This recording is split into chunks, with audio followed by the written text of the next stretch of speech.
Mukhang unti-unting dumarami itong mga bias media na nagpunta doon sa Netherlands, mga kababayan. Kung dati-rati, mayroon lamang isa o dalawa.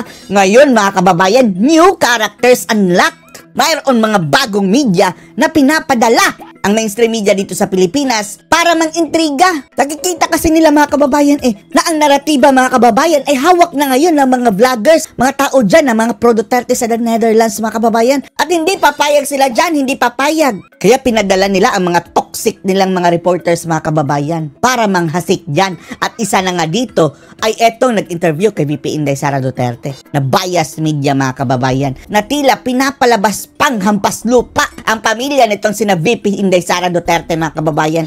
Question! Kung saan daw kumukuha ng funding, mga kababayan, etong pamilya Duterte sa pagpunta nila dyan sa Netherlands na as if, mga kababayan, hindi afford ng mga Duterte na magpunta dyan. Walang hiya tong mga animal. Yung mga kababayan nga nating mga OFW, nakaabot dyan. Etong mga Duterte pa kaya? Panoorin nyo, ha? Nabanggit po ninyo na sa darating po na 2 buwan ay meron pong mga kamag-anak, kapamilya po ng dating Pangulo na magbabantay or pupunta po dito sa The Hague. Sino po ang magpopondo nitong mga pagpunta po? Sino ang magpopondo? Minamaliit mo? Sina VP Sara Duterte na hindi nila kayang gastusan ang pagpunta dyan? Bakit nagtatanong ka pa na sinong magpopondo? Can't afford ba ni Sara, mga kababayan, na pondohan ang kanyang sarili? Ang ginagawa nito, mga kababayan, kasi sa pamamagitan ng tanong na ito, mga kababayan, nakakapag-elicit ito ng response ng kanilang mga kakampiding mga bangagan na i-connect nila. Yan ay confidential fund na naman yan. Gagamitin ng confidential fund sa pagpunta-punta dyan sa The Netherlands. O ganyan sila maglaro, mga kababayan. Sino po ang magpopondo nitong mga pagpunta po ng mga kamag-anak ninyo dito?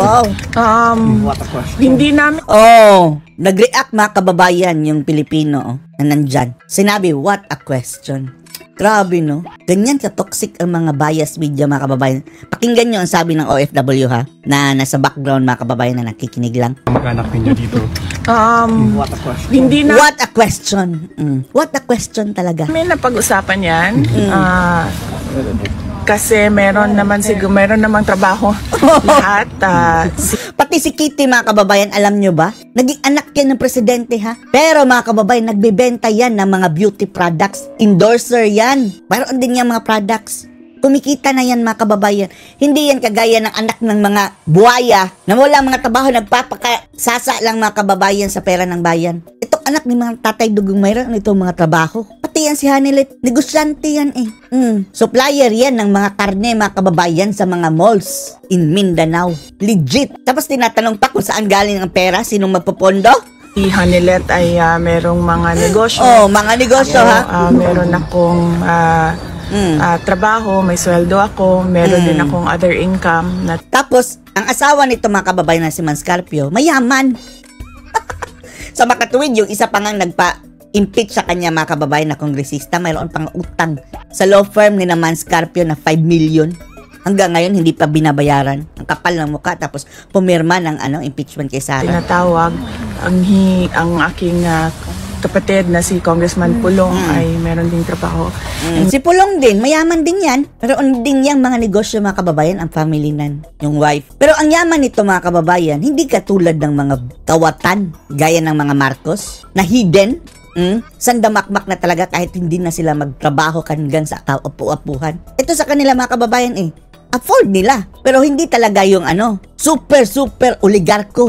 Meron ding sweldo si Mayor Baste. So, hindi namin napapag-usapan yung pera. So, ang tawag sa amin ay KKB.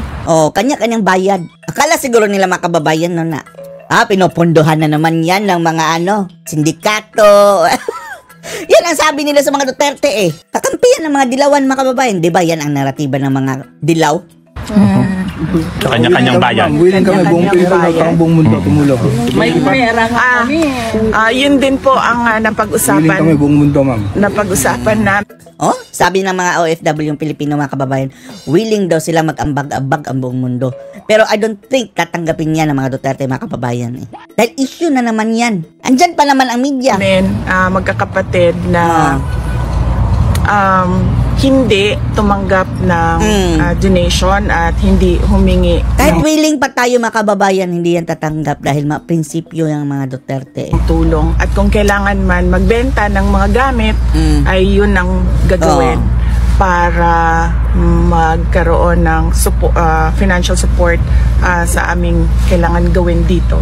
Kung ibang politicians yan mga kababayan, nagpa-fundraising na yan para sa kanilang gain. Pero eto mga Duterte mga kababayan, hindi tumanggap ni usang kusing.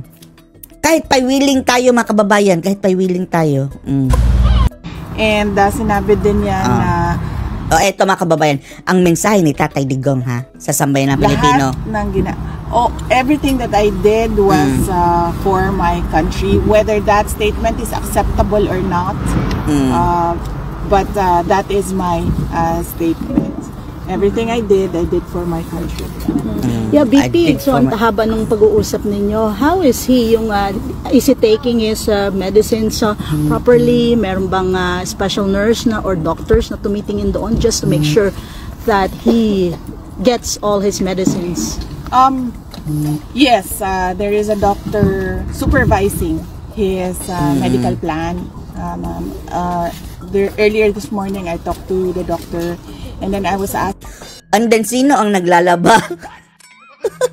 Di ba hindi daw marunong maglaba si Tatay Digong mga kababayan? Yan ang pinoproblema ni Sara Duterte Natuto na ba si Tatay? Kami na lang maglaba.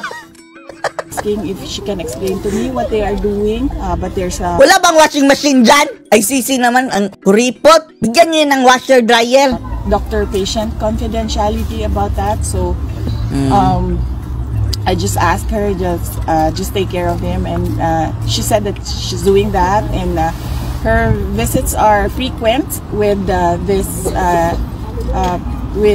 President Duterte because of his age, and she understands that he has At least mayroong doktor ba kababayan na bumibisita. conditions that need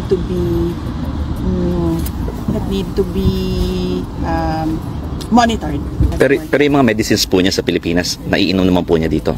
Yung tanong ng doktor sa Pilipinas, kasi meron siyang mga doktor doon sa Pilipinas, may medisina, pinadala natin dito yon, binigay natin doon sa loob. Yun yung gusto makuha ng doktor sa Pilipinas. Pero nagsabi yung doktor dito, sabi niya, hindi niya maibigay yan. What? Yung gamot ni Tatay Digong sa Pilipinas mga kababayan, hindi binibigay sa kanya dyan sa The Netherlands? Bakit? Iyon ang ginagamit niya But rest assured, sabi niya, I am a professional, I am a medical doctor. Pero espesyalista ka ba? Dapat ang doktor ba kababayan, dapat choice ng mga Duterte sana, no? Baka kasabot yung doktor na yan Kung ano-ano mga gamot ang binibigay. My job is to take care of the patient. Hindi po ba kayo worried doon, VP? Worried! Well, of course, worried tayo, diba? But we just have to trust them that they are professionals, no? Ibigay niya ang listahan ng mga gamot. Review natin, ChatGPT. At alam nila kung anong ginagawa nila. At nandoon naman na Andiyan si Panelo, Si Panelo ba yan? lahat ng records. No? Hindi Sabihin pala. natin sa kanila kung Naka-shades, ano yung mga ginawa ng mga lab tests, ano yung mga diagnosis ng mga doctors noon. So at least nakikita niya yung history, medical history ni Pangulong Duterte, and nakikita niya siguro ngayon kung ano yung mga nararamdaman, kung meron man, at makadecide siya kung anong mga gamot, kung kailangan man.